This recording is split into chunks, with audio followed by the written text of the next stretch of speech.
నాకు బిడ్డలు పుట్టరా, నాకు అమ్మా అన్న మాట లేదా అని అడిగింది. అడిగితే ఆయన అన్నాడు, నువ్వు బిడ్డలు పుట్టరా అని నేను ఎంత చెప్పినా నీ మనస్సు ఈశ్వరుడు ఎందుకు చేర్చుకోలేకపోతున్నావు? మళ్ళీ మళ్ళీ అటువైపుకి ఎందుకు పెడతావు? ఎందుకు ఆ దుఃఖం? దానివల్ల ఏమిటి కలుస్తుంది నీకు? నీకు బిడ్డలు కలుగుతారో కలగరో, నేను దోషము నీదో లేకపోతే దోషము నాదో, ఒకవేళ ఈశ్వరుడు బిడ్డలు నీ దోషము వలనే కలగకుండా ఉంటున్నారో తేల్చడానికి ఒక పరీక్ష పెడతాను, ఈశ్వరుణ్ణి అడుగుతాను, ఇది భక్తి అంటే అని ఆవిడికి చెప్పకుండా ఆయన ఒక పరీక్ష పెట్టాడు. 2 పూలదండలు తెచ్చి భగవంతుడి యొక్క పాదముల దగ్గర పెట్టాడు. 2 విరుల దండలు శివుని దండన నుంచి తీయు కోమలాంగి పడతి, ఒకటి తీయుమనిన ఇష్టకుసుమము బాసి ఈవలి పుష్పంబొగొనిన పెదవి విరిచే కోవిదుండు. 2 పువ్వులు పెట్టి ఆయన శివుడికి ఒక విజ్ఞాపన చేశాడు. ఒకవేళ నా యందు బిడ్డలు పుట్టడానికి దోషముండి ఉంటే, లేదా అంటే మా దంపతుల యందు సంతానము కలగక మా ఇద్దరికి అమ్మా అని ఆవిడ, నాన్న అని నేను అనిపించుకోవడం సాధ్యం కాకపోతే ఈ దండ ముట్టుకుంటుంది. ఒకవేళ మాకు అలా అనిపించుకునే అదృష్టం రాశి పెట్టి ఉంటే ఈవిడ ఆ దండ ముట్టుకుంటుంది అని, ఇది ఈశ్వర నీ సంకల్పాన్ని చెప్పేయాలి.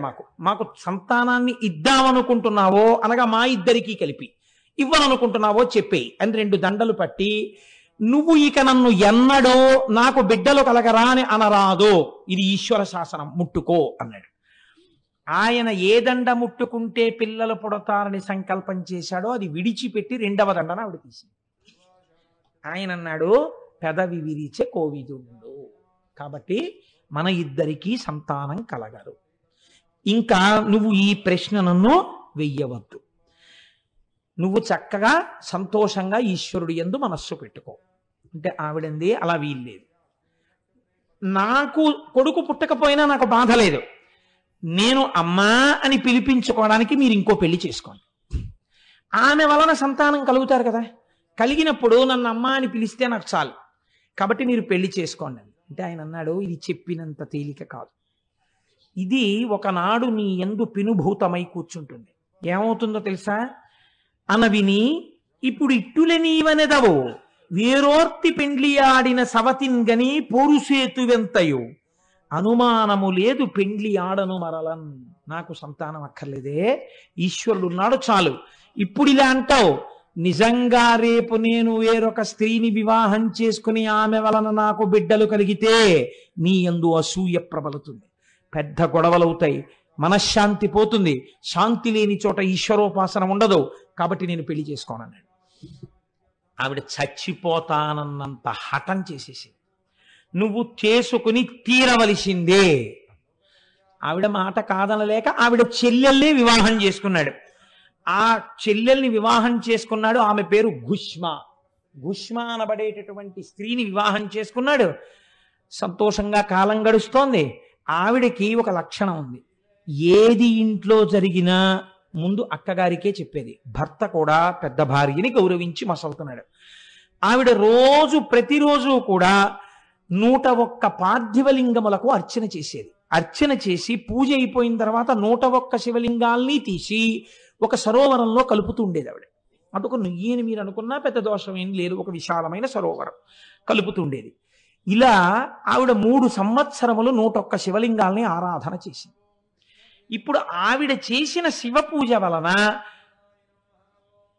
ఆయనకి కూడా నాన్న అని పిలిపించుకునే అదృష్టం వచ్చి ఒక చిత్రం జరిగింది. అంటే 101 శివలింగాల్ని 30 రోజులు పూజ చేస్తే 30 రోజులు పూజ చేయడానికి ఒక స్త్రీకి అధికారం ఉండదు, కాబట్టి కొద్ది రోజులు తగ్గితే దగ్గరగా 3000 దగ్గరలో అవుతాయి. 3 ఏళ్లు పూజ చేస్తే ఇంటూ 36, మామూలుగా అయితే 1,09,080 శివలింగాల్ని పూజ చేయాలి, అంటే దగ్గరగా 1,00,000 పూర్తవగానే ఆవిడ గర్భాన్ని ధరించింది. అంటే అంత పాపం ఇంత అర్చనతో పూర్తయింది, విరిగిపోయింది.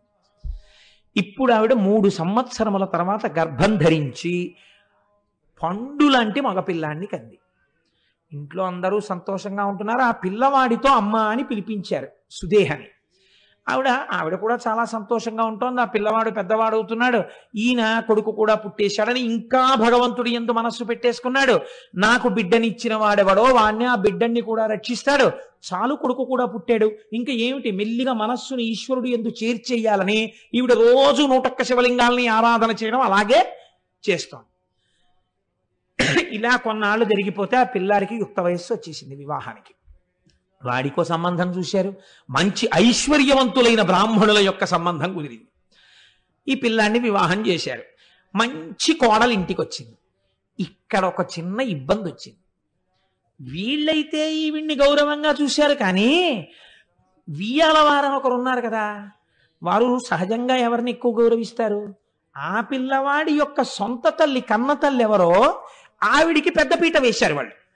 వియ్యపు వారలు వారల వియ్యంబులు గుష్మనెంత వేడుక చూడన్ కొయ్యతనంబున నోర్వక గయ్యాళి సుదేహం ఎండుగా తపించన్. మా వియ్యపురాలు అని గౌరవం ఇచ్చి ఎంతో ప్రేమగా చూసి అన్నింటికి మా వియ్యపురాలని ఈవిడ్ని పిలిచేవారు. ఆ వియ్యాల వారు కూడా ఈవిడ వియ్యపురాలని ఈవిడ్ని పిలిచేవారు. ఎంతైనా నేను వియ్యపురాలని కాను, కన్న తల్లి కాబట్టి అదే వియ్యపురాలు, చూశావా నేను కాలేకపోయానన్న కక్ష పెరిగిపోయింది. అసూయ ప్రబలడానికి ఇది హేతువైనది. ఇంత కష్టపడినా ఒకరోజు కొడుకు కోడలు ఒక పాన్పునందు శయనించి ఉన్నారు. శయనించి ఉండగా ఈవిడ అసూయ రోజు రోజుకి పెరిగింది. నా చెల్లెలైనటువంటి గుష్మకి ఇంత గొప్పగా ఆదరణ కలగడానికి కారణమేమి? ఆవిడ శివ పూజ అని ఈవిడ గుర్తించలేకపోయింది. ఆవిడ అనుకుంది ఒక కొడుకు ఉండడమే, ఆ కొడుకే లేకపోతే ఇంత ఆనందంతో ఉన్నటువంటి చెల్లెలు కళ్ళ వెంట నీటిధారలు కారుతుండగా గుండెలు బాదుకుని ఏడిస్తే తప్ప నా అగ్నిహోత్రం చల్లారదు అని ఒక రాత్రి వేళ భార్యతో కలిసి నిద్రపోతున్నటువంటి పిల్లవాడి గదిలోకి వెళ్ళి ఒక కత్తితో ఆ పిల్లవాడిని పొడిచి చంపేసింది. చంపేసి ఆ పిల్లవాడి శరీరాన్ని కోసేసింది, ముక్కలుగా కోసేసి ఇవన్నీ కలిపి మూట కట్టింది.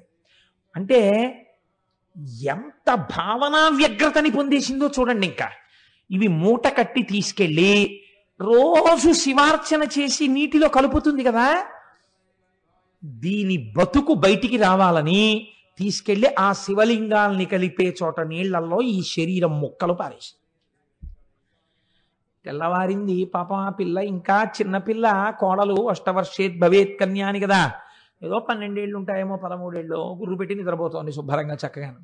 తెల్లవారింది, లేచింది. ఈలోగా తెల్లవారకట్ట లేచి నదీ తీరానికి వెళ్ళిపోయాడు. ఆయన సంధ్యావందనం చేసుకుని ధ్యానం చేసుకోవడానికి గుళ్ళో. ఈవిడేమో కూర్చుని 101 లింగాల్ని అర్చన చేస్తోంది. ఆ పిల్ల నిద్ర లేచి చూసింది, తన ఒంటి మీద పక్క మీద నెత్తురు అట్టలు కట్టేసి ఉంది. తన భర్త శరీరంలో కొన్ని భాగాల యొక్క ముక్కలు మంచం మీద పడున్నాయి. ఆవిడిది చూసి గొల్లుని ఏడుస్తోంది కోడలు. సుదేహ గబగబా లోపలికెళ్ళి చూసి, అయ్యో కొడుకు పోయాడమ్మా అని ఈవిడ కూడా ఏడుస్తూ ఈ గుష్మ ఏడవదే అని చూస్తోంది. ఈ గుష్మ శివార్చన చేస్తోంది. ఆవిడంది, ఎవడా బిడ్డలనిచ్చాడో వాడా బిడ్డకి రక్షకుడు, వాణ్ణి ఆయన రక్షిస్తాడు, వాడు ఎక్కడున్నా రక్షింపబడతాడు. వాణ్ణి కోసినా కాల్చినా చంపినా వాడు బ్రతికి తీరుతాడు. వాడు రక్షిస్తుండగా నేను వీడి పూజ ఎందుకు ఆపాలి? నేను వీణ్ణి నమ్మి ఈ పూజ చేస్తానని 101 శివలింగాలకి పూజ చేసి 101 శివలింగాల్ని, ఆ పార్థివలింగాల్ని తీసి నూతిలో వేద్దామని వెళ్ళింది. నూతిలో వేద్దామని వెళ్ళి శివలింగాల్ని వేసి చూసేటప్పటికి కొడుకు శరీర భాగాలు నీటి మీద తేలుతూ కనపడ్డాయి. చిత్రం ఏమిటో తెలుసా అండి? ఆవిడ ఏమీ అనలేదు. చాలామంది దీన్ని మార్చి రాశారు. మూలంలో అలా లేదు. ఆవిడ మనస్సులో ఏ అక్కసు కలగలేదు.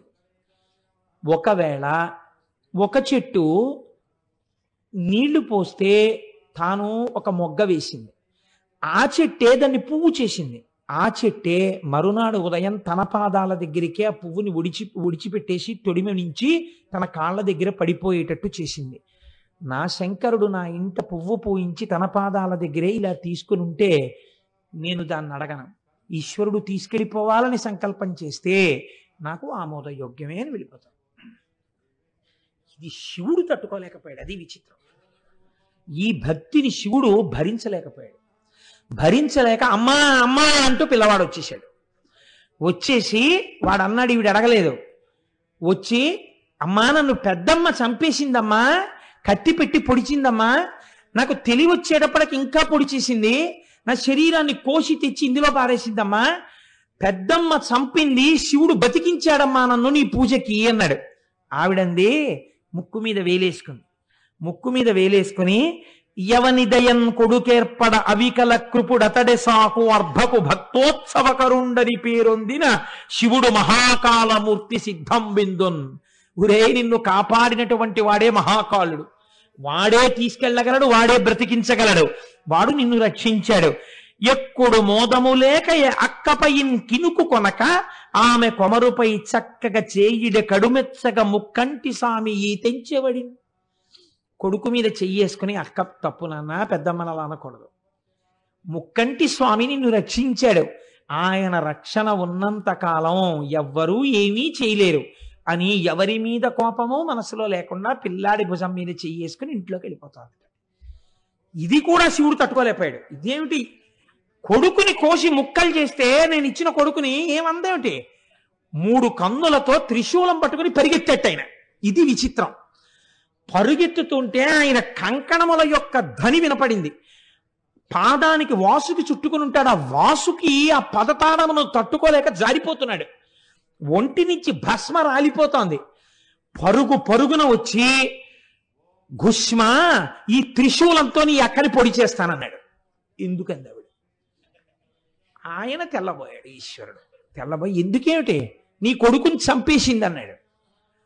కాబట్టే నువ్వు ఎంత ఉదాహరణవో లోకానికి తెలిసిందండి ఆవిడ.